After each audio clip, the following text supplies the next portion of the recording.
오늘 나눌 말씀은 레위기 10장 4절에서 11절의 말씀입니다.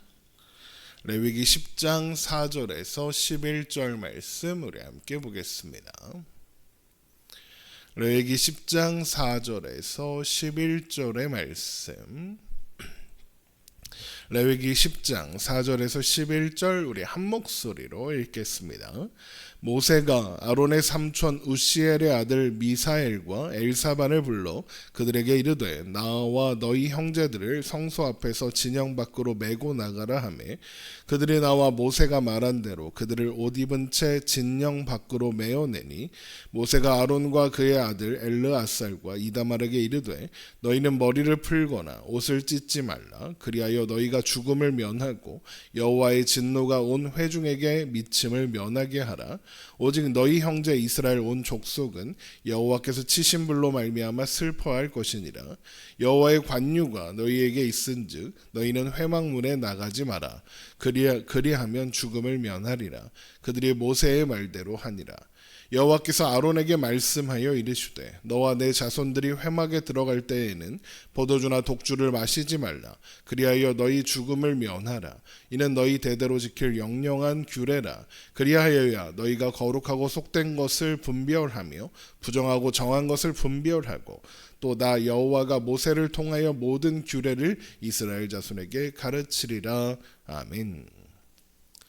나답과 아비후가 하나님께서 명령하지 않은 다른 불로 향로에 담아 분향한 일로 인해서 지성소에서 하나님 앞에서 불이 나와 삼켜 죽었습니다. 그 일로 절규하던 아론은 하나님께서 모세를 통해 그들이 죽은 이유를 말씀하시자 침묵할 수밖에 없었죠. 그렇게 아론에게 하나님의 말씀을 전한 모세는 아론의 삼촌 우시엘의 아들 미사엘과 엘사반을 불러 성소 앞에 엎드려 있는 나답과 아비후의 시신을 진영 밖으로 메고 나가도록 했습니다. 레위기 10장 4절입니다. 모세가 아론의 삼촌 우시엘의 아들 미사엘과 엘사반을 불러 그들에게 이르되 나와 너희 형제들을 성소 앞에서 진영 밖으로 메고 나가라 하매 그들이 나와 모세가 말한 대로 그들을 옷 입은 채 진영 밖으로 메어내니 나답과 아비후의 시신을 메어 나갈 때 보면 그들은 옷을 입은 채였다는 것을 굳이 기록하고 또 강조하는 것을 볼 수 있습니다. 이 옷은 레위기 8장 13절에서 입은 제사장의 옷일 겁니다. 그들이 분향할 때 그 옷을 입고 있었던 거죠. 그런데 나답과 아비후가 그 옷을 입은 채로 분향했고 또 불에 타서 죽었다면 그들이 입은 옷이 제일 먼저 불타야 한다. 이렇게 생각되지 않습니까? 그런데 나답과 아비후는 불타 죽었으나 그들이 입었던 옷은 그대로 있는 겁니다. 그러니까 이것은 나답과 아비후의 죽음이 우연이나 혹은 실수로 인해 일어난 화재 때문이 아니라 하나님의 심판의 결과라는 것을 분명하게 보여주는 증거인 겁니다. 그렇게 시신을 진영 밖으로 메어 나가자 모세는 아론과 남은 아들들을 그러니까 엘르아살과 이다말에게 이스라엘 백성들은 나답과 아비후의 죽음으로 인해서 슬퍼할 수 있지만 그들은 제사장으로 구별된 그들은 죽은 아들과 또 죽은 형제를 위해서 머리를 풀거나 옷을 찢지 말라고, 그러니까 슬퍼하지 말라고, 그래서 그들의 죽음을 면하고 하나님의 진노가 온 회중에게 미치는 일이 없도록 하라고 경고했습니다. 레위기 10장 6절입니다. 모세가 아론과 그의 아들 엘르아살과 이다말에게 이르되 너희는 머리를 풀거나 옷을 찢지 말라. 그리하여 너희가 죽음을 면하고 여호와의 진노가 온 회중에게 미침을 면하게 하라. 오직 너희 형제 이스라엘 온 족속은 여호와께서 치신 불로 말미암아 슬퍼할 것이니라. 모세가 아론과 또 남은 아들들에게 나답과 아비후의 죽음을 슬퍼하지 말라라고 하는 것은 그들의 죽음이 하나님의 심판의 결과였기 때문입니다.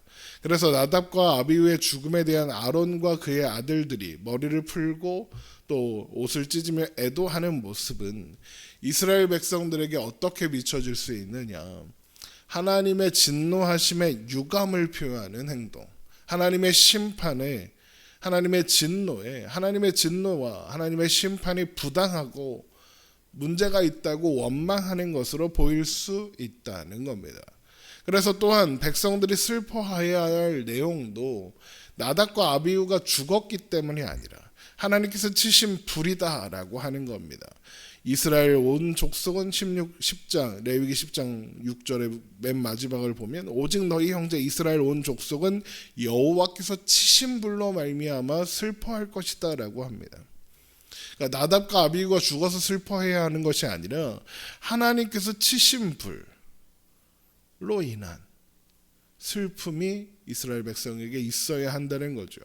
백성들의 슬픔은 그들의 나답과 아비후의 죽음에 담긴 의미, 곧 사람의 힘과 자격으로 하나님 앞에 나아가고자 하는 모든 시도가 헛되다라는 것을 고백하는 것이 되어야 한다는 의미인 겁니다. 또한 장례를 치르기 위해서 회막 밖으로 나가지 말라 경고했고 아론과 남은 두 아들들은 모세의 말대로 합니다. 레위기 10장 7절입니다. 여호와의 관유가 너희에게 있은즉 너희는 회막문에 나가지 말라. 그리하면 죽음을 면하리라. 그들이 모세의 말대로 하니라. 이것은 레위기 21장에 따르면 관유를 통해 성별된 제사장이 제의를 모두 마치기 전에 머리를 풀고 옷을 찢고 장례를 위해 성소 밖으로 나가게 되면 하나님의 성소를 속되게 하는 일이다라고 되어 있기 때문입니다. 자, 그렇게 소동이 모두 끝나자 하나님께서 아론에게 이제 직접 말씀하시기 시작하시는데 그 내용이 조금 엉뚱해 보입니다. 뭐라고 말씀하시느냐? 제사장이 제사장의 직무를 수행하기 위해 회막에 들어갈 때는 포도주나 독주를 마시지 말라라고 말씀하시는 겁니다. 레위기 10장 8절입니다. 여호와께서 아론에게 말씀하여 이르시되 너와 내 자손들이 회막에 들어갈 때에는 포도주나 독주를 마시지 말라. 그리하여 너희 죽음을 면하라. 이는 너희 대대로 지킬 영영한 규례라. 레위기에서 하나님께서 모세와 아론 모두에게 함께 말씀하신 적은 있어도 아론에게 단독으로 직접적으로 말씀하시는 곳은 이곳이 유일합니다. 이것은 포도주나 독주를 마시지 말라는 명령이 아론과 그의 아들들 제사장들에게 아주 중요하고 또 유효하다는 것을 의미합니다. 그런데 지금 아론이 어떤 상황입니까? 이제 막 아들들이 하나님의 심판을 받아 죽은 상황입니다. 그런 상황에서 왜 하나님은 이런 말씀을 하시는 걸까요? 하나님은 제사장이 회막에 들어갈 때나 포도주나 독주를 마시지 말아야 하는 첫 번째 이유를 가르쳐 주고 계시는데 바로 그들이 거룩하고 속된 것, 부정하고 정한 것을 분별해야 되기 때문이다 라고 말씀하십니다. 레위기 10장 10절입니다. 그리하여야 너희가 거룩하고 속된 것을 분별하며 부정하고 정한 것을 분별하고. 성경학자들은 나답과 아비후의 죽음 이후에 이런 명령이 내려졌다는 것을 근거로 해서 나답과 아비후가 포도주와 독주를 마시고 취해서 하나님께서 명령하지 않으신 다른 불로 분향한 것이 아니냐라고 추측하기도 합니다. 꽤 그럴듯한 추측이라고 할 수 있습니다. 왜냐하면 하나님께서 제사장의 금주를 명령하시면서 거룩한 것과 속된 것, 부정하고 정한 것을 분별해야 하기 때문이라고 말씀하시기 때문이죠. 우리가 잘 아는 것처럼 술에 취하면 판단력이 흐려집니다. 만약 제사장이 술에 취한 채 있다면 그는 거룩한 것과 속된 것, 부정하고 정한 것을 제대로 분별하기 어려워질 겁니다. 제사장은 그 일을 제대로 하기 위해서 언제나 온전한 정신이어야 하고 그러므로 술을 마시면 안 되는 겁니다.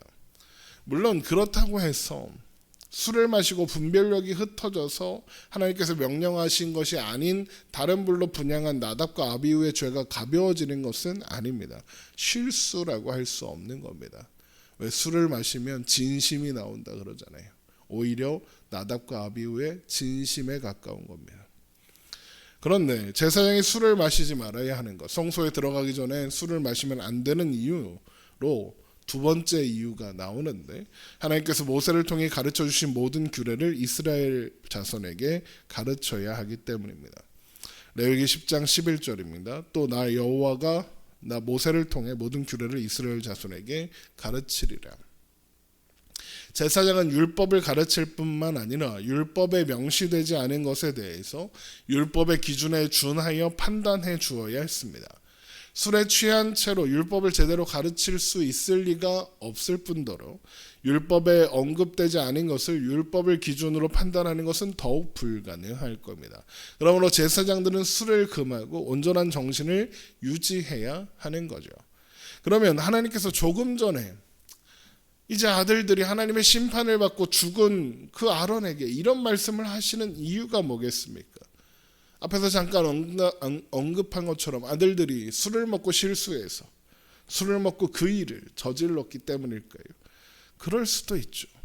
하지만 그것보다 더 중요한 이유가 있습니다. 그리고 그 이유는 앞으로 아론과 그의 아들들, 제사장들은 항상 정신을 차리고 하나님의 율법, 하나님의 말씀 앞에 서 있어야 한다는 것을 배워야 하기 때문입니다. 나답과 아비후는 하나님의 말씀보다 자신의 판단, 자신의 생각, 자신의 기준이 더 옳다, 더 좋다 이렇게 생각했고 그 결과가 다른 불로 분향하는 것이었습니다. 그래서 하나님은 아론에게 항상 정신을 차리고 하나님의 말씀을 생각하라고, 아론의 대제사장직은 물론이요 그 모든 삶에 하나님의 말씀이 유일한 기준이 되게 하라고, 술에 취하지 않은 온전한 정신으로 하나님의 말씀을 생각하고 또한 분별하라고 말씀하시는 겁니다. 그러니까 단순히 술을 마시지 말라라고 하시는 것이 아니라 술 아닌 다른 이유로도 정신을 혼미하게 하지 말고 정신을 똑바로 차리고 하나님의 말씀에 귀를 기울이고 하나님의 말씀에 따라 살며 또 가르치라고, 하나님의 말씀이 모든 것의 기준이라는 것을 절대 잊으면 안 된다고 이야기하시는 겁니다. 여러분, 늘 말씀드리지만 신자에게 가장 중요한 삶의 기준, 삶의 가치관, 세상을 바라보는 세계관, 관점 모두 하나님의 말씀이 기준이 되어야 하는 겁니다. 신자는 언제나 하나님의 말씀을 기준으로 생각하며 판단하며 살아가는 존재인 겁니다. 내 뜻과 내 생각이 더 옳아 보여도 하나님의 말씀이 옳습니다. 내 경험이 더 중요해 보여도 하나님의 말씀이 옳습니다. 하나님이 말씀하시면 순종하고 인정하며 그 말씀을 따라야 하는 거죠. 그것이 신자의 삶의 기준이 되어야 하고 나아가는 방향이어야 하는 겁니다. 물론 그렇기 때문에 우리는 날마다 말씀을 묵상하고 생각하고 살피고 들어야 합니다. 날마다 말씀을 상고해야 합니다. 그래야 하나님의 말씀이 무엇인지 알고 하나님의 뜻이 무엇인지 알 테니까요. 성경을 임의로 생각하고 임의대로 해석하는 것이 아니라 하나님께서 우리에게 주신 진의가 무엇인지 생각하고 묵상하고, 그래서 하나님을 아는 지식으로, 하나님의 말씀을 아는 지식으로 우리의 삶을 채워야 하는 겁니다. 여러분, 그렇게 우리의 삶이 하나님을 아는 지식으로 충만해지고 그래서 하나님의 말씀이 우리를 이끌어가는 그런 삶이 되기를 원합니다. 날마다 말씀을 묵상함으로 여러분의 삶을 하나님을 아는 지식으로, 하나님의 말씀을 아는 지식으로 채워가는 우리가 되기를 주님의 이름으로 축원합니다. 기도하겠습니다.